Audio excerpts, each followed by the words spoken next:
Today is the fourth day where, after the Prime Minister's address to the nation on building a Atmanirbhar Bharat, we have been announcing in several tranches the various steps that we want to take to give a stimulus, to help and to extend that little assistance which as a government we should and do it in time, and therefore we had a Pradhan Mantri Garib Kalyan package. Post that, we also ensured that people don't suffer with having to file their returns or comply with taxation and related things. So in stages we've announced relief for the MSMEs, NBFCs and so on. But importantly, Prime Minister had also said in building a self-reliant Bharat, we should prepare ourselves also for tough competition so that we become strong, we are able to be first of all self-reliant and at the same time be sure we are strong enough to face the challenges of the global value chains and also be ready to integrate. I repeat, when we talk of self-reliant Bharat, when we talk of Atmanirbhar Bharat, we are not looking inwards. It's not isolationist policy.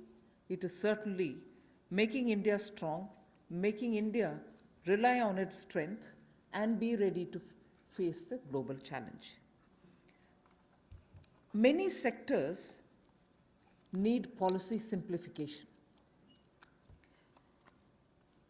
whereby we can make it simpler for people to understand what that sector can provide for them, how they can participate in that sectoral related activities, bring in transparency in processes, and so on. So once we decongest sectors, we can also provide the necessary boost. That sector too will become strong enough and competent enough to provide the necessary boost for growth and employment. And as you all know, the Prime Minister has a very strong track record in taking up reforms, deep systemic reforms. I'll just highlight those reforms which are worth recalling. And on those reforms, it was public knowledge and all of you all covered extensively the efforts that had gone to take everybody on board so that those reforms become everyone's reform. DBT, the direct benefit transfer. Today it's become very useful for us to be able to directly give money in the hands of people. GST, which had been pending for a very long time, all states were taken on board and GST brought in one nation, one market. IBC, companies waited for decades to have their insolvency related matters settled. Limited success was felt through the various other programs, schemes which existed, SARFAESI or BIFR and so on. Then the several steps which were taken for ease of doing business so that India becomes an attractive destination for investment.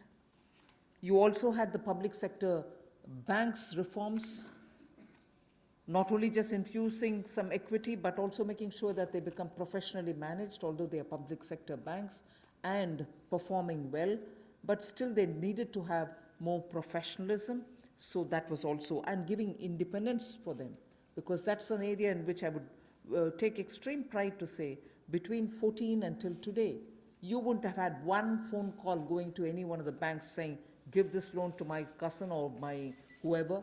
No cronyism has been developed through the banks. Direct taxation reforms, Revenue Secretary is here. Most unexpected time, the country saw that a drastic step had been taken, drastic but in a favorable sense.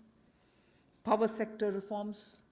Udai was a scheme which was brought in with a great sense of wanting to clean up that sector. It has its challenges, but it was a daring reform. Coal sector, and also water and irrigation. There are many such I can list, but Prime Minister Modi has been absolutely consistent in making sure reforms are taken up. So structural reforms are the focus of today's announcements. Today's announcements are focusing on structural reforms. The sectors in which these measures will be impacting are those sectors with these reforms which are going to be the new horizon for growth. And therefore, we see great potential in more investments which can be drawn with the reforms that we are announcing today.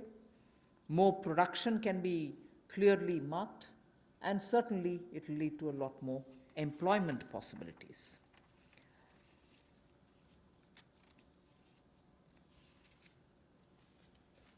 We can actually start off with some preliminary slides before I go into talking about today's announcements, which will explain all the steps that we've taken in the recent past to make sure that investment come into this country and also make India a far more business-friendly destination. Before I go into that, it is important for us to recall that steps which have been taken earlier have been announced variously at different times.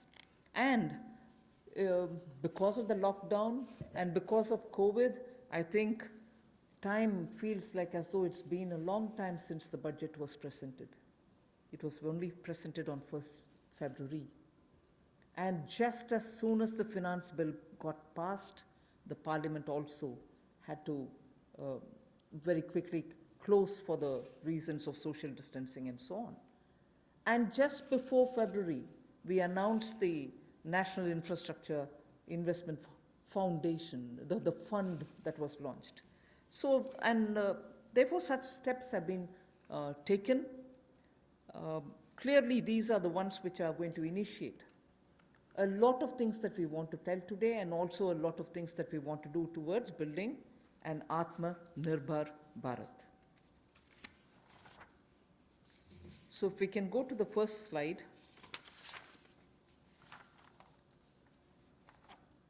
The policy reforms to fast-track investments.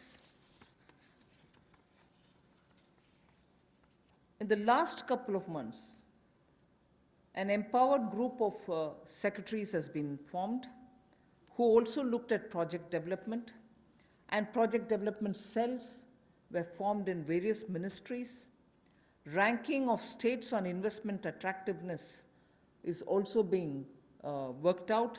This will make them compete for new investments, and promotion of champion sectors such as the solar PV manufacturing and so on, the advanced cell battery storage research. These kind of activities are also being given a priority. So for an Atmanirbhar Bharat and for Make in India, such steps are crucial, and we want to make sure that efforts which have been taken clearly give us the confidence that Make in India, which was launched at least 3 years back as an initiative to change the mindset of people, to bring in new ways of doing business, to make sure that India becomes attractive on its strength, are all being received very well.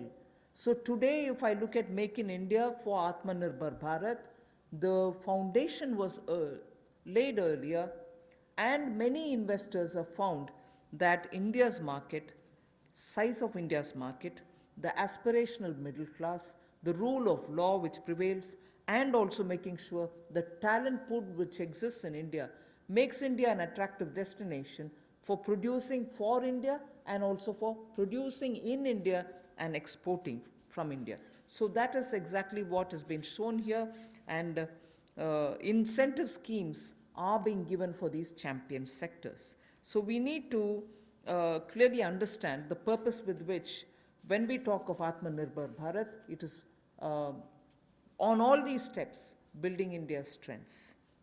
The next slide would show you that attempts and also efforts have already started for upgradation of industrial infrastructure. I'm saying all this because the reform steps that I'm going to announce will have all these also having a play in the various steps that we are announcing. Upgradation of industrial infrastructure is something which we need to talk about afresh, although industrial infrastructure, industrial land banks, and also clusters have been recognized long time back. But they're all somewhat being utilized, many of them lying unutilized. So now using technology, we are making sure these land parcels are, through GPS, GIS mapping, are able to be identified, location cleared, their challenges being identified, common facilities which have to be created will all be done. 3,376 industrial parks and estates and SEZs have between them, have among them 5 lakh hectares, all of them mapped as industrial information system can map them for future use. So this will be a part of the portal which we'll be running, so that it will be available for any future potential investor to say, I know land exists there, we can go set up a business there. In the meanwhile, the state government working with the center is going to provide all the common facilities. So all industrial parks also will get ranked by 2020-21, so that we know what is the level of readiness that they have and how ready they are for competition. So with this said as a broad introductory statement, I just want to highlight the 8 sectors about which we are going to talk, where reforms are being brought in: coal, minerals, defense production.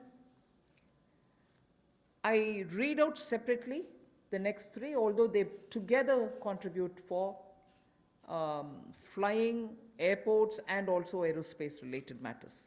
Airspace management, airports, MRO, which is maintenance, repair, and overhaul. So those 3 all go over to the civil aviation area. Distribution companies in the union territories, power distribution companies in the union territories. Space sector, where ISRO and others have been flag bearers for India. Atomic energy. So 8 sectors, but I will be showing you about 10 to 12 slides, all of them explaining each one of these sectors in detail. नमस्कार। आत्मनिर्भर भारत की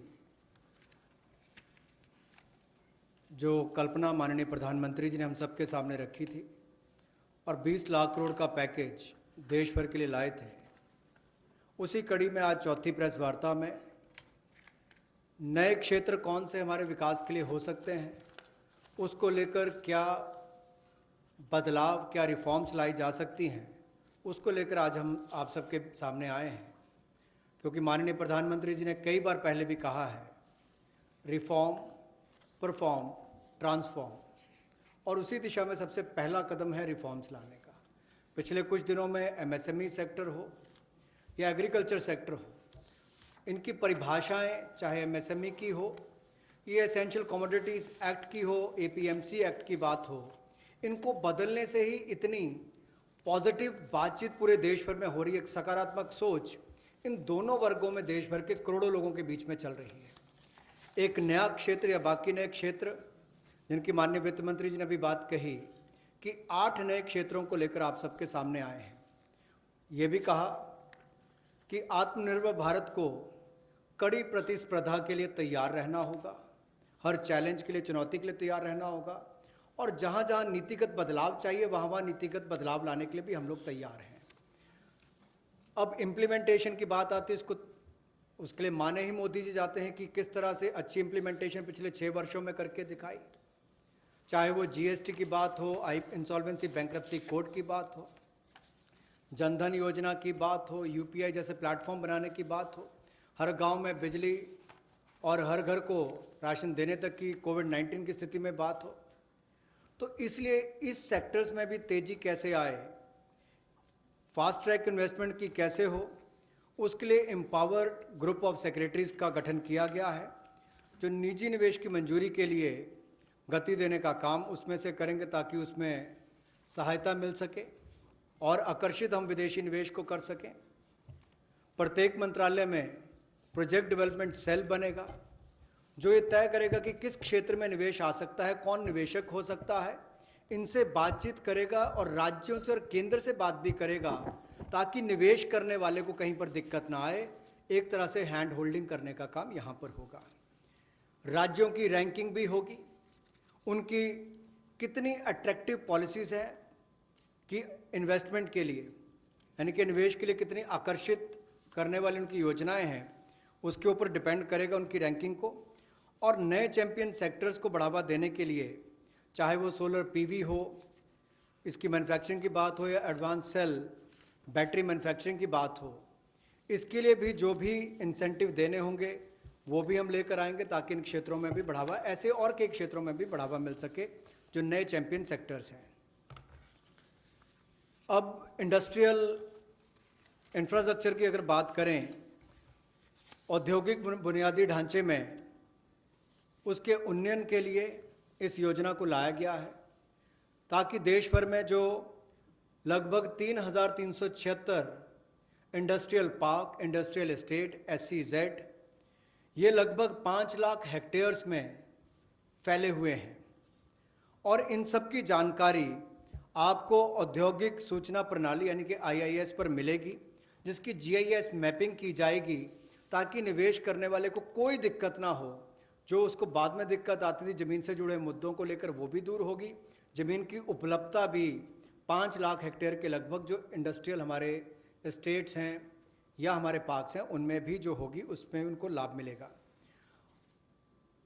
और इसीलिए इस योजना में बदलाव भी लाया गया है। इसको मिशन मोड पर, चैलेंज मोड पर किया जाएगा ताकि ज़्यादा से ज़्यादा निवेशकों को जमीन जल्द से जल्द उपलब्ध राज्यों में करवाई जा सके और इसके लिए कनेक्टिविटी में भी सुधार होगा और कॉमन इंफ्रास्ट्रक्चर जो है उसमें भी अपग्रेड करने का काम किया जाएगा। The first of the 8 sectors that I want to speak about is coal. There are 4 slides all speaking about the various steps, but I will run through about all the 4, even though the sequencing may be a bit different. We are bringing in commercial mining in coal sector. You know, coal, as all of you all know, coal is a government monopoly. That government monopoly is what is now being removed. Commercial mining of coal on a revenue sharing basis would help more coal availability and also more coal availability at market prices. So this will be far more efficient and more people can get to using it. Liberalized entries will be allowed for people to participate for a range of coal blocks, and for those who produce well before the deadline, incentives also will be given. But let's first understand, if India, which is the 3rd richest or which has the 3rd largest and 3rd large valued coal availability in its mines, in untapped mines, meaning it has the 3rd valuable deposit of coal, and we still import coal, and we still sometimes feel that the energy sector is suffering because raw material is not available. So regulations are required, and this line you would recall I have said day before yesterday, I have also said yesterday, regulations are required when there is a shortage. But this country has got abundant coal, and we've been regulating it, suffocating it from producing ample quantity of coal which will be required by the industry. Economy can be benefiting from this kind of opening up. Of course, we are conscious that coal is not so environment friendly. So in order to have coal converted into gas, we are providing incentive so that coal is also used, but the environment commitments of India are honored and we benefit from gasification of coal. And also the coal bed methane also will be auctioned, so that these coal beds which are with Coal India but untapped also can benefit the country. So the uh, coal bed methane extraction also will happen through auctioning.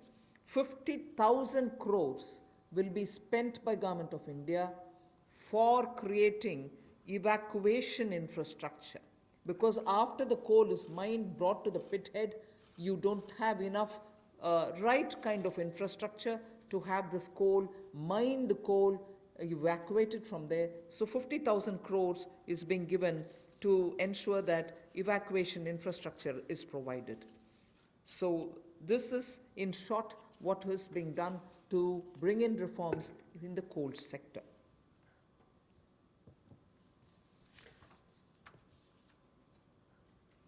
कोयला उत्पादन के क्षेत्र में आत्मनिर्भरता हमारी कैसे बने और केवल उतना ही कोयला बाहर से लाया जाए जिसकी आवश्यकता है, जो यहां पर उपलब्ध नहीं है। दुनिया का दुनिया के पहले 3 सबसे बड़े भंडारण क्षमताओं में जहां पर कोल ब्लॉक्स है, यानी कि जहां पर कोयला है, उसमें भारत आता है। उसके बावजूद हम शायद अपनी क्षमता का दोहन नहीं कर पाए जो हमारे पास उपलब्ध थी, और इसीलिए कुछ बदलाव इसमें किए जाएंगे ताकि इसमें जो प्रति टन पहले जितने रुपए मिलते थे उसकी बजाय अब राजस्व साझा करने की बात आएगी, उस पर जाया जाएगा। और जैसे पहले जो स्टील प्लांट चलाते थे, बिजली का उत्पादन करते थे, केवल उनको मिलता था, इसके लिए ओपन ऑक्शन भी होगी ताकि ओपन मार्केट में सेल कर सकें, ज़्यादा लोग इसमें आए, ज़्यादा इसका खनन हो सके, और इससे देश की अर्थव्यवस्था को और देश के उद्योग को भी बल मिलेगा। लगभग 50 ऐसे नए ब्लॉक्स खनन के लिए नीलामी पर आने वाले समय में उपलब्ध करवाए जाएंगे, और इसमें अपफ्रंट पेमेंट की सीलिंग होगी। कोई पात्रता के बड़ी कंडीशन इसमें नहीं है इस तरह की, केवल उनको अपफ्रंट पेमेंट करनी है। और यही नहीं, इसके अलावा जो पार्शली एक्सप्लोर्ड थे हमारे खदान, उनको भी देने का काम किया जाएगा ताकि उनका भी खनन और किया जा सके और उसका लाभ भी मिले। कहीं ना कहीं आंशिक रूप से ये जो अन्वेषण हुआ था, अब इसको निजी क्षेत्र को देकर जल्दी उसमें और लाभ मिल सकता है, और प्लेयर्स आएंगे तो खनन ज़्यादा हो पाएगा। और जो अपना समय से पहले खनन की प्रक्रिया को पूरा करता है तो उसको भी इंसेंटिवाइज करने का काम कुछ ऐसे प्रोग्राम्स के माध्यम से किया जाएगा। गैसिफिकेशन के लिए नई अलॉटमेंट्स की जाएंगी ताकि अलग अलग इसमें डाइवर्सिफाइड अपॉर्चुनिटीज मिल सकें उनको। रेवेन्यू शेयर में उनको रिबेट मिलेगा जो सक्सेसफुल कोल बिडर्स होंगे। और यही नहीं, इसके इंफ्रास्ट्रक्चर के डेवलपमेंट के लिए, आधारभूत ढांचे के डेवलपमेंट के लिए लगभग 50,000 करोड़ रुपया खर्च होगा।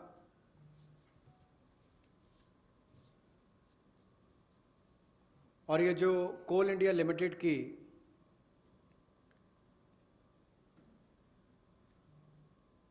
एनहांस्ड एवैक्यूएशन की हम बात करते हैं, एनहांस-CIL जो कोल इंडिया लिमिटेड की जो खदानें हैं, उसके लिए भी कोल प्रोडक्शन प्राइवेट ब्लॉक्स को दी जाए, उसके लिए भी इसमें अवसर उपलब्ध होंगे। I move to mining of minerals. We spoke about coal all the while, now we talk about minerals. Minerals, the sectoral reform that we want to bring in order that we have a boost given for growth of the sector, better employment potential, and bring in state-of-the-art technology, is to now have a seamless composite exploration cum mining cum production regime. Earlier, somebody was doing the exploration, someone else had to again come and undergo the whole process of auction, bids and so on to start the mining, and then once the mining activity starts, the production is subsequent. All these were dealt with in separate silos. So now what is being suggested is to, for ease of everybody participating and also the stakeholders, a seamless composite exploration cum mining cum production regime is being brought in. So there is no uncertainty for somebody who invests a big quantum of money for exploration whether he'll be able eventually to to mine the mineral. So that system is going to make it easy. 500 mining blocks would be offered through this open, transparent mechanism. And if I take the example of aluminium, the way in which things had happened, the prevailing, by the prevailing setup, if somebody wants bauxite, which is a necessary raw material for aluminium, he had to go for an auction for bauxite. And then he would realize that he doesn't have enough power to generate, or power supply is erratic. Then he would turn around saying, can I have some coal from somewhere? If he doesn't get it, or if he doesn't have enough power supply, he ends up sitting with the raw material but not being able to produce aluminium. So many such people had left this country and gone and invested elsewhere because of these mismatched policy. So what we are now taking the example of aluminium telling you is joint auction of the necessary two, like bauxite and coal, will happen so that it can enhance aluminium industry's competitiveness and will help aluminium industry now to reduce electricity costs, because they would be given the coal, they can gasify it and then use it, or use it in the other way. So that is one major step that we want to take in order that the mineral sector is better facilitated. And then we would also like to remove the distinction between captive and non-captive mines. So that will also help in transferring of mining leases and sale of surplus and sale of unused minerals. So I've had a mine given to me, I've taken some mineral out of it, but later I've lost interest, I don't have the capacity anymore. The left unused mineral lies there, nobody else benefits out of it. So now this, we are permitting them to transfer the mining lease so that whoever is interested in using the rest of it, which has been kept there, meaning which is lying there unmined, they can also use it, so the country can benefit from it. Then the Ministry of Mines is in the process of developing a mineral index for different minerals.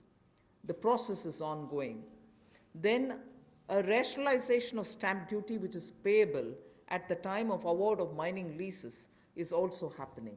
So these two slides have clearly told you about the various reform steps that we're taking in order that this country, which is rich in minerals, gets timely served by the availability of the minerals for the industries to benefit from. जहां कोयले वाले में पहले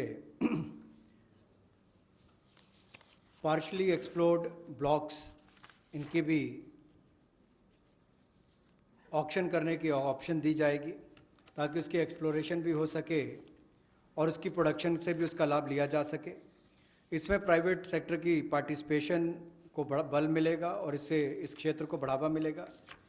gasification की जो बात की गई, इससे भी एक डाइवर्सिफाई करके क्लीन फ्यूल की तरफ जाने की बात अगर हम करें तो उसका भी लाभ मिल पाएगा। और इसमें भी लगभग इंफ्रास्ट्रक्चर की डेवलपमेंट के लिए 50,000 करोड़ रुपये का खर्च होगा। और यही नहीं, जो कन्वेयर बेल्ट वगैरह बनानी है रेलवे तक जाने के लिए, रेल हेड तक जाने के लिए 18,000 करोड़ रुपये का निवेश उसके ऊपर भी होगा, तो वो भी एनवायरनमेंट फ्रेंडली उस तरह के कदम उस पर उठाए जाएंगे, इससे भी उसको बल मिलने वाला है। और कोयले के क्षेत्र में एक बड़ा कदम है।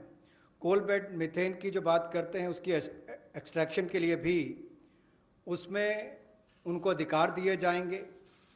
और ईज ऑफ डूइंग बिजनेस में उसमें भी इसकी सिंप्लीफिकेशन और की जाएगी ताकि माइनिंग प्लान को छोटा किया जा सके और 40% इसमें ऑटोमेटिक जो इंक्रीज है वो एनुअल प्रोडक्शन में देने का अवसर मिलेगा। और कंसेशन कमर्शियल टर्म्स में कहा जाए तो लगभग 5,000 करोड़ के इसमें वो भी होंगे। यही नहीं, इसके अलावा जो मिनरल सेक्टर में, खनिज क्षेत्र में आपने जो संरचनात्मक सुधार लाने की बात कही है, उसमें भी seamless composite exploration cum mining production regime की हम बात करते हैं कि इसको लाएंगे और 500 माइनिंग ब्लॉक्स ये उपलब्ध करवाए जाएंगे और इसमें भी बॉक्साइट और कोल मिनरल ब्लॉक्स इसकी ज्वाइंट ऑक्शन हो, नीलामी प्रक्रिया हो, इसको बल दिया जाएगा ताकि जो एल्युमिनियम इंडस्ट्री है इससे उसको लाभ मिलेगा, अपनी बिजली की जो लागत आती है उसको कम करने के लिए भी और एल्युमिनियम मैन्युफैक्चरिंग भी यहां पर ज़्यादा हो, इससे उसको बल मिलने वाला है। इससे जो हमारे खनन में उसको भी वृद्धि मिलेगी और रोजगार सृजन भी होगा और state of the art technology का भी इसमें उपयोग हो पाएगा।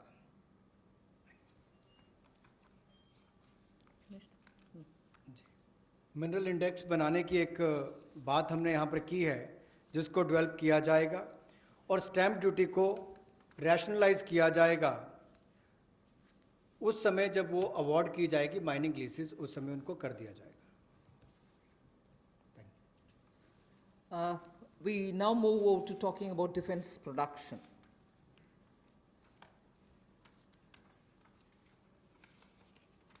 Make in India and self-reliance have now, as I said, become a partner in the sense of for self-reliance, Make in India is absolutely necessary. And particularly when you're talking about critical industries like defense, we need to be self-reliant where we really can be. Of course, armed forces require best of equipments. They need some of the latest technology driven equipments. Some high-tech equipments are required which have to be imported. They can be imported. And it continues. We are seeing very good latest weaponry coming also. But some of those which are being produced in India can be bought in India, and therefore we have now come